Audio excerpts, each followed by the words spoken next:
Welcome everyone to Addict Gaming's recap of the first year of Guild Wars 2. Over this first year, Guild Wars 2 has developed a very solid foundation, implementing many systems that can be easily expounded on. Guild Wars 2 had one of the smoothest launches in recent MMO memory, but not everything went so smoothly. Seras and I are going to take a look at what transpired throughout this first year and how ArenaNet are well on their way to developing one of the strongest MMOs on the market. A reoccurring word you might hear as we go through this video is systems. This is ArenaNet's greatest accomplishment throughout the first year. ArenaNet has put in solid systems that have the ability to be continuously built upon and improved. Let's think of the holiday events. When holiday events return this year, the base content is already there, which means ArenaNet can improve on it, making the holiday bigger and better every year. Not only does it provide them more time to evolve the holiday, but since they have put these events in place, they will have more resources to work on other parts of the game. Let's take a look at the events that will be returning. We have Halloween, Winter's Day, the Super Adventure Box, Dragon Bash, Zephyr Sanctum, and most recently the Crown Pavilion. These are larger events that happen every year, and a few can happen multiple times a year. What about the permanent systems ArenaNet has put in? Well, I'm glad you asked, because this is what I've been most impressed with. The fractals is an amazing system to have in Guild Wars 2, especially with the living story that is pumping out content every 2 weeks. If there is ever a largely successful dungeon brought in by the living story, it can be tweaked and thrown into the fractals forever. It's a system that just grows larger and larger. Hopefully at some point we will have an insanely huge fractal pool, making each experience in the fractals different. Speaking of the living story, it's another brilliant system that ArenaNet has developed. The living story has the ability to change content in the world. It can be used for redesigning the older dungeons, which it currently is, opening up new zones, or even destroying older ones. Another system is the progression system in World vs. World. It's another great example of creating a strong foundation that can be easily built upon. At first in Guild Wars 2, the team at ArenaNet were creating one-time events during the big holiday events. We had the Mad King's entrance in Lion's Arch and the Carcass Saga, which started in Lion's Arch and then moved to Southsun, culminating in the death of the ancient Carca. While in concept, these sounded great, they were generally buggy and prone to crashes. Many missed out on these events, but due to overwhelming feedback from the players, they were scrapped, which then led to the creation of the Living Story.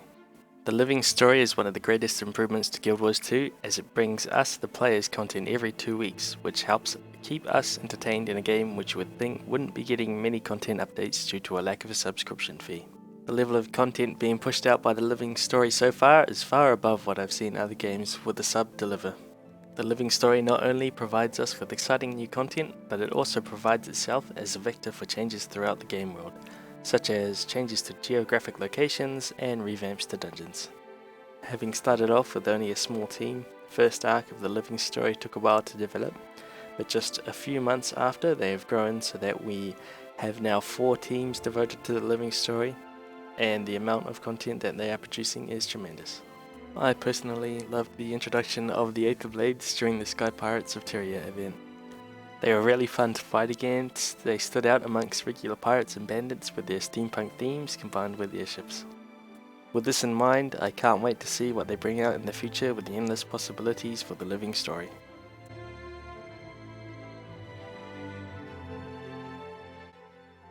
When Guild Wars 2 released back in August of last year, there were quite a few problems with the combat mechanics of the game.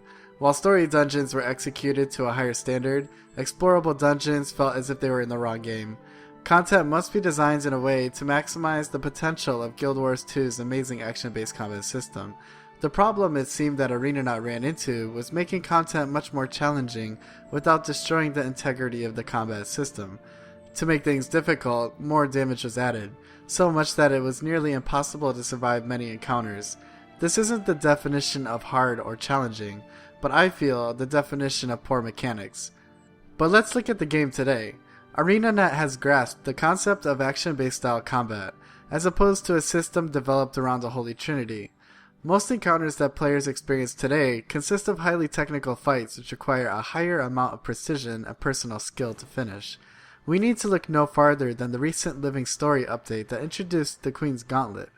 Every boss in the Queen's Gauntlet had very specific mechanics, such as a hammer-wielding warrior that one-shots anyone in the way of his frontal hammer smash.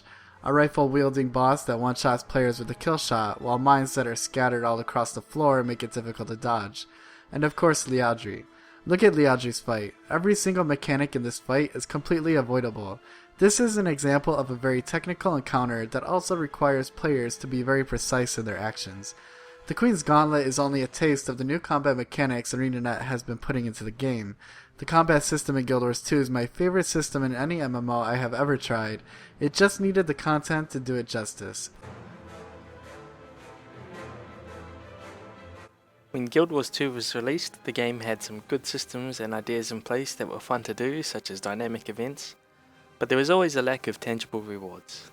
Since release, we have seen the development and implementation of champion bags, world experience, achievement rewards, laurels, and bonus chests from event bosses. Recently, champion chests were introduced into the game during one of the Living Story updates. The update made it so that killing a champion class monster would earn you a champion loot bag, which could contain crafting mats, lodestones, a random item, free skill points, some karma, and sometimes a new exotic weapon. Now with the extra loot, champions have finally become something worth killing over standard mobs, and this has really made doing events very profitable. World experience was introduced into World vs World, which gave players a form of progression to work towards while out there. As a player goes up in rank, they earn titles, a rank up chest which would contain ascended rings, weapons, armor, blueprints, coin, and badges. And more importantly, as they rank up, they gain world ability points to spend on unique abilities that will aid the player in World vs World.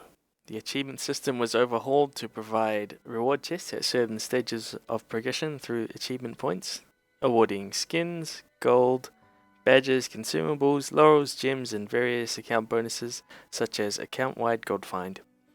With this change, players are now more likely to strive towards completing achievements more than ever before. Laurels were implemented as a reward to finishing daily and monthly achievements, which could then be spent on various items such as tonics and ascended amulets. The giant world bosses such as the Shatterer originally lacked any substantial reward, and you would normally walk away with a simple green for all your trouble. Although thanks to the introduction of bonus chests, world bosses now provide you with a guaranteed rare each day along with the original rewards that were included. With the inclusion of all these systems, Guild Wars 2 has had much of its content that at first felt unrewarding become very rewarding, and with this in mind, I can't wait to see what they come up with in the future.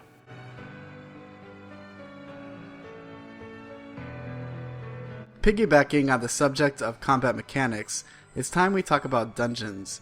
I previously mentioned dungeons while talking about combat mechanics, because it's one of the biggest areas that poor design and the failure to capitalize on Guild Wars 2's top-notch combat mechanics failed the game at launch. There is an enormous gap in quality between the story and explorable modes of every single vanilla dungeon. The design of story mode dungeons feel geared towards Guild Wars 2's combat, consisting of interesting mechanics without all of the insane amounts of damage and health. Unfortunately, if we were to look at the explorable paths for each dungeon, we might not find any path that really feels like Guild Wars 2. As I stated before in the combat mechanics section, it feels as if these dungeons were designed in a different game and imported into Guild Wars 2. There is a large disconnect going on here, and the content just doesn't suit the game at all. A few months after the release of Guild Wars 2, ArenaNet released the Fractals. The Fractals of the Mist is a success in its own right. Not only does it offer shorter style dungeons with unique mechanics, like freeing a Colossus by ascending up a mountain breaking seals that are binding him, but because of the way the Fractals work, which is by time traveling to different historical events, it introduces an amazing system which ties in perfectly with what ArenaNet is currently doing with the Living Story. If there is ever any temporary content that was a massive success, such as the Molten Weapons Facility and the Aether Blade Retreat, ArenaNet can customize them and place them into the Fractals forever. ArenaNet is currently planning on adding 3 more Fractals this year, which will include the Molten Weapons Facility, the Aether Blade Retreat, and a brand new Fractal, the Thermonova Reactor. Now that we looked in the past and have seen some of the mistakes ArenaNet had made with the original dungeons, let's look at where the game succeeded in dungeon design and what they will be working on in the future. Once the Living Story was starting to build momentum earlier this year, ArenaNet released the Molten Weapons Facility dungeon. This dungeon was of a far superior quality compared to the original dungeons. ArenaNet affirmed that they had finally grasped how dungeons should be designed in Guild Wars 2 when they released the Aether Blade Retreat, which was another huge success. ArenaNet has been on fire with content releases as of late and maximizing the potential of Guild Wars 2's combat systems. I want to congratulate ArenaNet for not giving up and figuring out what it is that this game truly needs. As for the vanilla dungeons, ArenaNet is currently revamping the dungeons, although that's all the information we have.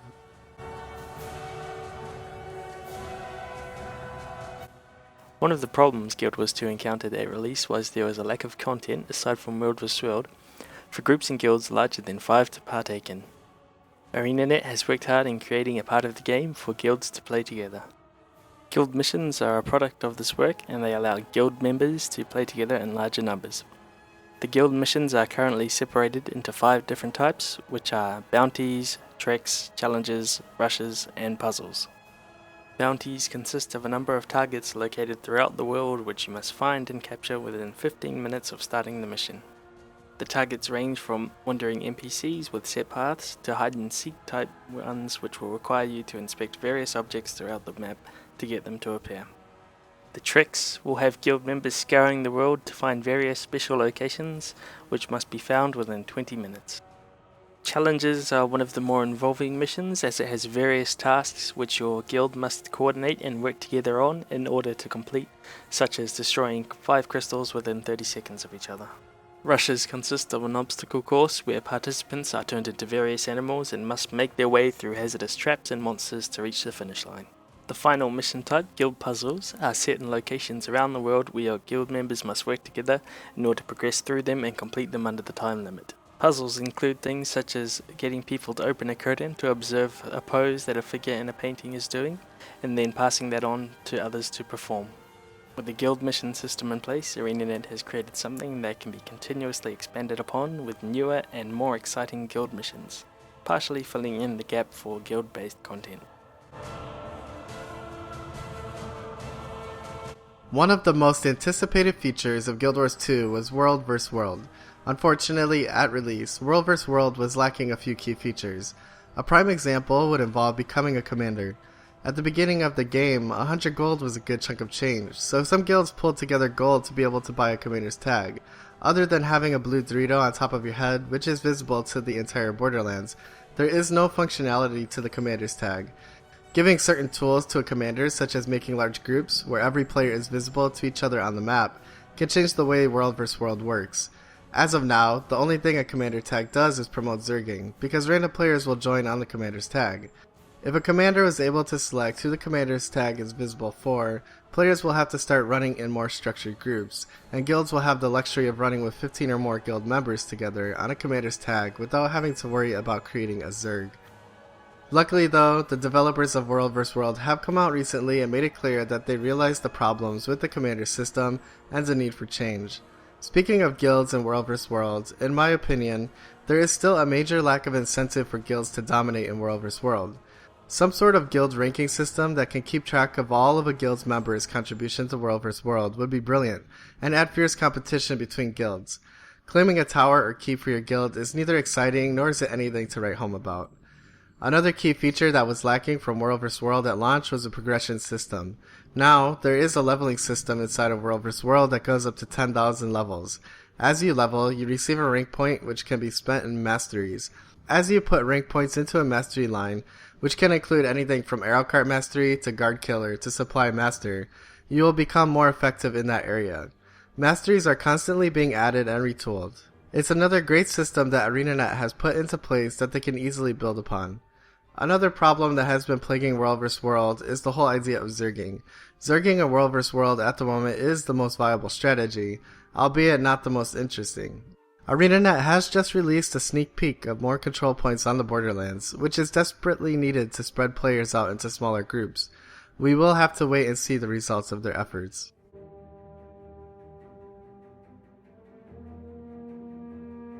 ArenaNet promoted PvP as an esport game right out of the box. The problem is, the game was nowhere near ready to be an esport. Every class had non-viable builds, balancing was still an issue, and as we found out, there was a good amount of skills and traits not working as intended. The design of Guild Wars 2's tournament system was also flawed. There was no separate queue for pre-made teams and for pugs, which caused a mess of balance problems, and the game was lacking a lot of key features in PvP when it was released. There were no custom arenas, spectator mode, leaderboards, a separate queue for solo players, and the single match system. Guild Wars 2 now currently has all of these features. Granted, a few still need more work, but the features are there now. Every profession has been seeing extensive trait changes to make sure every build can be viable. Not to say that they all are, but that's the direction the game is headed. A few new maps have also been added, which are Temple of the Silent Storm, Spirit Watch, and Skyhammer. Each map has unique side mechanics away from the control points, which gives the map rotation a good variety of gameplay. PvP in Guild Wars 2 still has work to do, but it's on the rise again. I would like to thank everyone for watching this video, recapping the past year of Guild Wars 2. Seras and I are huge fans of Guild Wars 2, not just because of how we see the game now, but also what we see in the future for Guild Wars 2. I can't wait to see how Guild Wars 2 evolves this next year. Thank you ArenaNet for giving us a great year in Tyria. Your two biggest fans are here at Added Gaming. Thank you for watching.